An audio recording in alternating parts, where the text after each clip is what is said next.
आयोजन इसलिए किया गया है कि समाज में आपसी समरसता बनी रहे, भाईचारा बना रहे और अधिवक्ता गण जिनको कहीं कहीं लोग अलग मानते हैं, तो ये भावना दूर होनी चाहिए और ये असमंजस स्थिति खत्म होनी चाहिए कि अधिवक्ता कहीं अलग से रहते हैं। अधिवक्ता चूँकि समाज का आईना होता है और अधिवक्ता ऐसा जो पदचिन्ह बनाता है जिस पे लोग चलते हैं। आपने देखा होगा कि वर्ल्ड के पूरे दुनिया में बड़े बड़े लीडर, यहाँ तक प्रेसिडेंट रहे हैं, प्रधानमंत्री रहे हैं और वो हमें अधिवक्ता ही रहे हैं। आप वर्ल्ड में कहीं भी ले लीजिए तो हमें जितने हैं अधिवक्तागण ने जो मुकाम हासिल किया है, एक छोटे से लेकर राष्ट्रपति पद तक का, वो शायद किसी और वर्ग ने किया हो।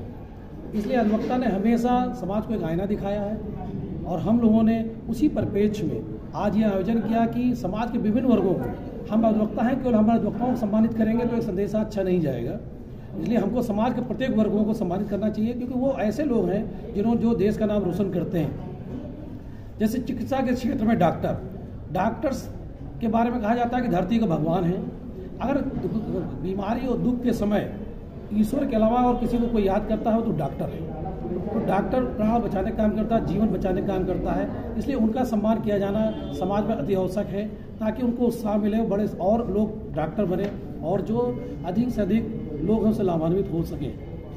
साथ ही साथ हमारे खिलाड़ीगण ऐसे हैं कि जो यहाँ से अपने मोहल्ले से लेके जिला, प्रदेश, अपने देश और साथ में अपने देश का नाम अंतर्राष्ट्रीय पटल पर हमें बढ़ाते हैं और अपने देश का नाम रोशन करते हैं। तो खिलाड़ियों को भी समाज का एक ऐसा अहम अंग है जो हमारे देश का नाम रोशन करते हैं। इसलिए हमने खिलाड़ियों को भी इसमें पुरस्कार देने का, सम्मान देने का उसमें हम लोगों ने शामिल किया।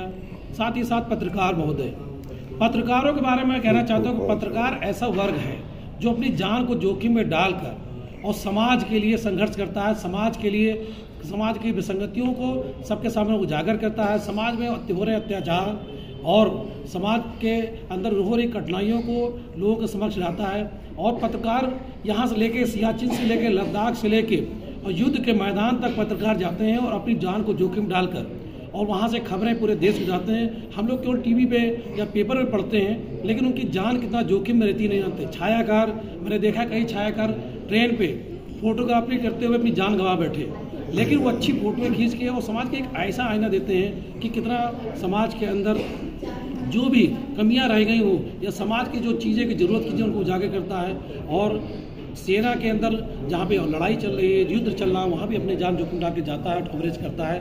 तो हमने इसलिए पत्रकारों को भी सम्मानित करने का काम किया कि उनको भी सम्मान देना चाहिए कि वो ऐसे लोग हैं जो शायद अपनी जान की परवाह न करते हुए भी देश के लिए काम करते हैं। साथ में शिक्षा के क्षेत्र में हम लोग किया। आज हम लोग जहाँ बैठे हैं, किसी मुकाम पे हैं, तो शिक्षक के कारण है। एक छोटे प्राइमरी से लेके और आपका हायर एजुकेशन तक जो शिक्षक में शिक्षा देते हैं, उसी से आज हम अधिवक्ता बने हैं, उसी से पत्रकार बने हैं, उसी से IAS, IPS देश के बड़े बड़े नेता बने हैं। तो शिक्षकों को गुरु की भूमिका, माँ बाप के बाद अगर किसी भूमिका जीवन में है तो गुरु की होती है। तो इसलिए हमने शिक्षकों को भी सम्मान देने का काम किया।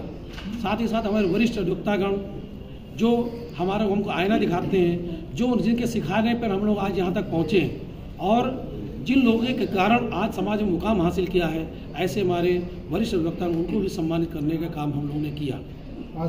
साथ ही साथ हमने एक चीज़ रही कि लोग पुलिस को बुरा मानते हैं, भला मानते हैं, लेकिन मैं पुलिस में कुछ लोग बुरे हो सकते हैं, लेकिन पुलिस बुरी नहीं हो सकती है। आज हमारी बहन बेटियाँ हमारे अगर रोड पे बिना खौफ के रात में अगर चलती हैं तो शायद पुलिस के कारण है।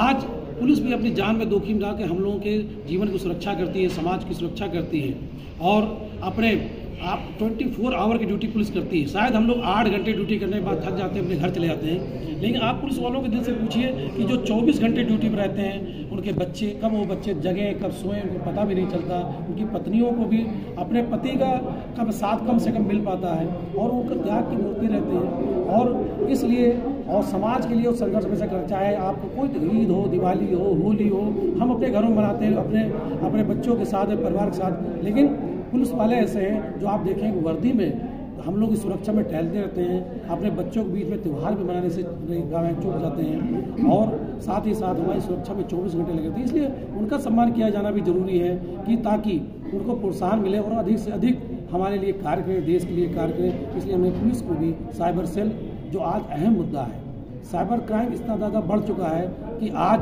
प्रत्येक व्यक्ति, हमें ऐसे लगता है कोई ना कहीं साइबर क्राइम में पीड़ित है, चाहे वो साइबर से ठगी हो, चाहे साइबर से आपको कहीं ना कहीं देश को नुकसान पहुंचाने का काम किया हो, या गलत मैसेज पास करने का काम किया हो, या सोशल मीडिया से लोगों के मन में अशांति फैलाने के या समाज को दूर करने के जो लोग काम करें उनको पकड़ने का काम करती है, तो साइबर सेल करती है। इसलिए वो निश्चय किया गया कि पुलिस में साइबर सेल के लोगों को भी हम सम्मानित करें, जो 24 घंटे अपनी ड्यूटी करते हुए हम लोग कहीं ना कहीं हम लोगों की सुरक्षा में उनकी भागीदारी रहती है।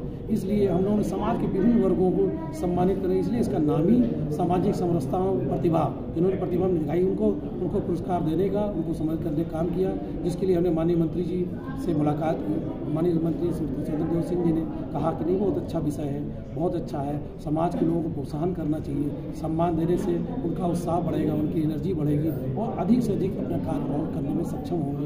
इसलिए लखनऊ बार एसोसिएशन ने इस तरह का आयोजन किया है और आगे भी लखनऊ बार समाज के विभिन्न वर्गों को प्रोत्साहित करने का, उनको सम्मानित करने का कार्य करेगा, ताकि समाज और अधिवक्ता एक दूसरे से एकजुट होकर रहें और समाज के लिए संघर्ष करें और समाज के लिए न्याय दिलाने का कार्य करें। Thank you.